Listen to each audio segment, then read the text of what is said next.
இந்த சிட்டி நல்ல பையன்தான். ஆனா ஒரு சின்ன பழக்கம். பெற்றோர் சொல்வதே உடனே கேட்க மாட்டான்.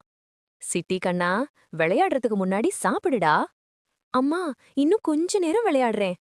அம்மா சொன்னத சிட்டி அலட்சியமா எடுத்துக்கிட்டான். சிட்டி, அம்மா சொல்றது நம்ம நல்லதுக்கு தாண்டா. அவங்க வார்த்தையே கேட்கணும் என்று அப்பாவும் சொன்னார். உடனே சிட்டி, சரி அப்பா என்று சலிப்புடன் சொன்னான்.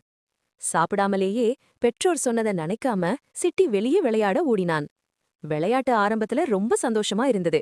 ஆனா கொஞ்ச நேரத்துல சிட்டி மெதுவாக சோர்வுடன், ஐயோ, எனக்கு தலை சுத்துது, கால் நடுங்குது என்று சொன்னான்.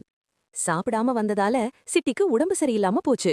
அம்மாவும் அப்பாவும் சிட்டியை வீட்டுக்கு தூக்கி வந்தார்கள். அம்மா பதற்றத்துடன், சிட்டி கண்ணா, நான் சொன்னேன்ல சாப்பிட்டு போன்னு. அப்பா சோகமாக, பாருடா, பெற்றோர் சொல்வத கேக்கலனா இப்படிதான் கஷ்டம் வரும் என்று சொன்னார். சிட்டி கண்ணீர் விழ, சாரி அம்மா, சாரி அப்பா, உங்க பேச்சை இனி நான் கேப்பேன் என்று சொன்னான். அம்மாவின் அன்பும் அப்பாவின் வார்த்தையும் சிட்டியின் மனசை தொட்டது. அம்மா, நீங்க சொன்னது எல்லாம் எனக்கு நல்லதுக்கு தான் இல்லையா என்று சிட்டி சொன்னான்.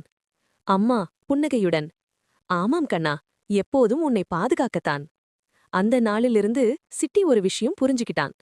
சிட்டி உறுதியுடன், அப்பா, அம்மா, இனிமேல் நான் உங்கள கண்டிப்பா கேப்பேன். அப்பா சந்தோஷமாக, அதுதான் நல்ல பிள்ளை. பெற்றோர் சொல்வது கட்டளை அல்ல, அது அன்பு. அந்த அன்பை கேட்கும் குழந்தைதான் உண்மையிலேயே புத்திசாலி.